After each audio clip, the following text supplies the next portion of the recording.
In 1919, one of America's most hated men died in his Fifth Avenue mansion.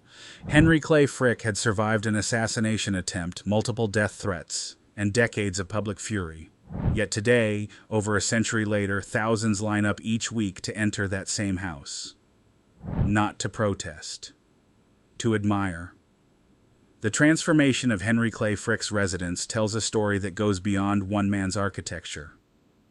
It reveals how power was built, displayed, and ultimately preserved in Gilded Age America.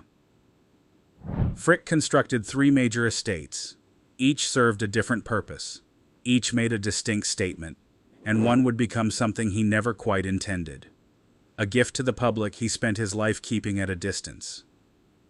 From a Richardsonian fortress in Pittsburgh to a summer compound in Newport, and finally to what many consider the most perfectly preserved mansion in New York City, Frick's architectural legacy reflects both the brutality and the sophistication of his era. This is not a simple story of wealth and beauty. The mansions Frick built were financed by one of the bloodiest labor conflicts in American history. They were designed by the finest architects money could buy, and they were filled with objects carefully chosen to cement his place not just among the rich, but among the cultured. What makes Frick's story remarkable is not that he built grand houses. Many did. It is that his survived. While the Vanderbilt mansions fell to wrecking balls and the Astor palaces became distant memories, Frick's New York residence endured. The question is why? Chapter 1. The Man and the Fortune. Henry Clay Frick was born in 1849 in a modest farmhouse in western Pennsylvania. His formal education ended at 17, but Frick possessed something more valuable than any inheritance. An absolute clarity about what he wanted, and a willingness to do whatever was necessary to get it. At 21, he borrowed money and bought into the coke business. Coke, the processed coal essential for steel production, was about to become one of the most profitable commodities in industrial America. By his mid-20s, Frick had become a millionaire through relentless efficiency and a monopoly that controlled nearly 80% of the coke supplied to Pittsburgh's steel mills. In 1881, Andrew Carnegie noticed. Carnegie needed coke. Frick controlled coke. The partnership made both men richer than either could have become alone. Carnegie provided the vision and the public relations genius. Frick provided the operational brutality. By 1890, Frick's annual income exceeded $1 million.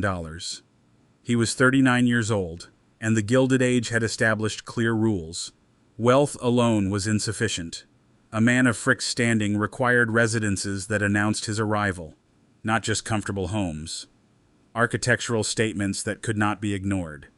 In 1882, he married Adelaide Howard Childs, who came from a prominent Pittsburgh family with the social standing Frick lacked.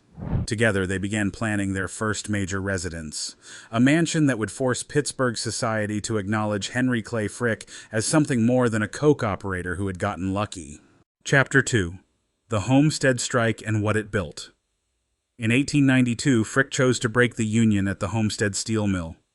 He built a fence around the plant topped with barbed wire, watchtowers at the corners, searchlights. Workers called it Fort Frick. On July 6th, he sent 300 Pinkerton guards up the Monongahela River on barges to take control. The workers were waiting. What followed was a day-long battle with guns on both sides. 10 men died. The strike was broken, the Union destroyed, and Henry Clay Frick became the most hated man in industrial America. 2 weeks later, a young anarchist named Alexander Berkman entered Frick's office. He shot Frick twice, stabbed him repeatedly. Frick fought back. He had the bullets removed, the wounds stitched, and returned to his desk. The next morning, he was back in the office. The assassination attempt changed something fundamental about how Frick approached his residential architecture. A man who had been shot in his own office understood that wealth created targets. Homes needed to be more than comfortable. They needed to be defensible. Clayton, the house Frick would build on Penn Avenue, incorporated security features unusual for a private residence. Solid construction, minimal ground floor windows on certain exposures, walls built to last. While Andrew Carnegie fled to Scotland during the crisis and spent years rehabilitating his image, Frick never apologized. He built houses that announced he would not be moved. The workers who died at Homestead helped finance these residences. The union wages Frick eliminated became marble floors and mahogany paneling. The pensions that were never paid became art galleries and formal gardens. This is not metaphor. This is accounting. Frick understood this. He simply did not care. Chapter 3. Clayton, the Pittsburgh Mansion. In 1892, Frick purchased a plot of land at 5700 Penn Avenue in Pittsburgh's East End. The house he would build there, which he named Clayton, was designed to send a specific message. This was not the home of a coke operator. This was the residence of a man who intended to be remembered. The style was Richardsonian Romanesque. Heavy stone construction, rounded arches, towers, the aesthetic of fortresses and cathedrals applied to domestic architecture. Indiana limestone and brick, not painted wood that would need maintenance. Stone that would outlast the families who lived nearby. 23 rooms across 4 floors, substantial, but not excessive. Frick wanted respect, not spectacle. Adelaide managed the interior, ensuring Clayton functioned as more than a fortress. This was their home. Their children would grow up here. Frick and Adelaide had 4 children, though only 2 survived to adulthood.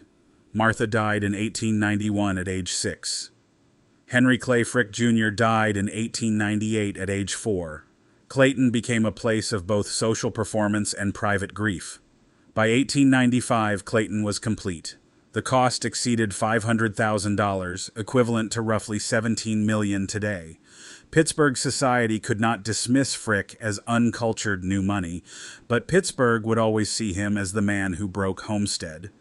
No amount of architectural sophistication could erase that. Frick began to understand that if he wanted to be remembered as something other than a strikebreaker, he needed to build beyond Pittsburgh. Stay with us, because the mansion Frick built in New York would become one of the most important buildings in American cultural history, and he planned it that way from the very first drawing. Chapter 4. Eagle Rock, Newport, and the Path to New York. In 1899, Frick paid $295,000 for a property in Newport, Rhode Island. The estate he named Eagle Rock would become his summer headquarters for the next 2 decades. He hired a Boston architectural firm that had designed estates for the Vanderbilts and Whitneys. The house was substantial without being the largest on the island, shingle style, suggesting informal elegance rather than European palace pretensions. But informal was relative. Frick used Eagle Rock to cultivate relationships that would prove valuable in his next major project. Newport provided access to families who controlled New York society. But Newport also revealed the limits of his ambitions. Old money families accepted his presence without granting him full membership in their world. His fortune was too new, his reputation too violent. Frick understood that Newport was a stepping stone, not a destination. The families who mattered most spent winters in New York. That was where power concentrated. That was where Frick needed to establish himself permanently. In 1917, he sold Eagle Rock. The estate had served its purpose. Chapter 5. 1 East 70th Street. By 1912, Henry Clay Frick had decided that his architectural legacy would be written in New York City. He was 63 years old. His fortune exceeded $100 million. In 1913, he purchased the entire block front on Fifth Avenue between 71st and 72nd Streets. The property faced Central Park directly, $2,450,000 for the land alone. The location was perfect, far enough uptown to avoid the commercial encroachment destroying the earlier Fifth Avenue mansions. Directly across from Central Park, which meant the southern views could never be blocked by future construction. Andrew Carnegie was spending his final years building libraries with his name on them. Frick watched this with interest, but Frick's ego demanded something different. Not his name on 100 buildings, his name on one perfect building. The mansion on 70th Street would be designed from the beginning to become a museum after his death. Frick would be remembered not as the man who broke Homestead, but as the man who gave New York one of its greatest cultural institutions. He selected Carrere and Hastings, the firm that had designed the New York Public Library. Thomas Hastings proposed a limestone mansion in the French neoclassical style. 3 stories visible from the street, a 4th story set back behind a balustrade. Pure Beaux-Arts classicism executed at the highest level. Construction began in April 1914. The limestone facade stretched 140 feet along Fifth Avenue. Every block was cut to precise specifications. Every joint was invisible. The building appeared carved from a single piece of stone rather than assembled from thousands. One door at the center of the facade. No grand porte cochere.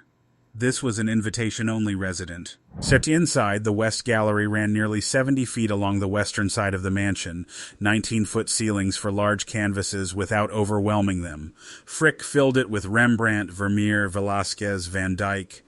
The architecture never competed with the art. Everything served the paintings. Cost overruns were irrelevant. Quality was everything. In total, Frick had Chapter 6. From Private Home to Public Museum.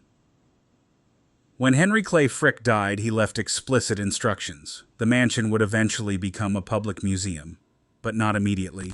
Adelaide would live there as long as she chose. Adelaide was 61 when Henry died. She would live another 12 years in the mansion, maintaining it exactly as her husband had left it. In 1921, she commissioned John Russell Pope to design an addition. Pope created a glass-roofed courtyard that brought natural light into the center of the building. Columns surrounded a central fountain. Plants and flowers created a living garden inside the mansion. The garden court became the heart of the transformed museum. Adelaide died in October 1931. Her death triggered the final phase of the transformation. The trustees faced an uncomfortable optics problem. The Great Depression had begun in 1929. Millions were unemployed. Opening an institution to display the treasures of a robber baron seemed tone-deaf at best, but the trustees proceeded. Frick's endowment was sufficient to cover operations even during the Depression. The Frick collection opened to the public in December 1935. What visitors found was unlike any other museum in New York. The Metropolitan Museum was encyclopedic and overwhelming. The Frick collection was intimate and elegant. You could see the entire collection in a single visit. The mansion's residential scale made great art accessible without intimidation. Context matters. The same paintings that might be lost in the Metropolitan's vast galleries became unforgettable in a mansion's intimate rooms. By the time the Frick opened, most of the other great Fifth Avenue mansions were gone. The Vanderbilt palaces were falling one by one. Only the Frick mansion survived intact, preserved by the vision of the man who built it. Chapter 7. A Mansion That Survived. Walk down Fifth Avenue today and the Frick collection stands as one of the last survivors of the Gilded Age. The William Vanderbilt mansion at Fifth Avenue and 52nd Street was demolished in 1926. The Cornelius Vanderbilt mansion at 57th Street came down in 1927. The Astor mansions disappeared even earlier. Gone. All of them gone. What saved the Frick was not sentiment or historic preservation. Those concepts barely existed when most mansions were being demolished. The Frick survived because it had been designed from the beginning to serve a purpose beyond residential use. Museums are protected in ways private homes never can be. By converting to institutional use, the mansion gained legal and financial protections that saved it. The building matters because it offers something increasingly rare: an authentic experience of Gilded Age residential architecture at the highest level. You can walk through rooms largely unchanged since 1919. You can see art displayed in the domestic setting for which it was acquired. You can understand how wealth and culture intersected in an era when private individuals could assemble collections that rivaled national museums. The garden court has become the building's signature space. Visitors consistently describe it as their favorite room. The combination of classical architecture, natural light, living plants, and the sound of water from the central fountain creates an atmosphere unlike anything else in New York's museum landscape. This space did not exist when Frick lived in the house, but it perfectly captures what he wanted the building to become. The Frick collection now attracts over 300,000 visitors annually. They come from around the world to see the paintings, but they also come for the building itself.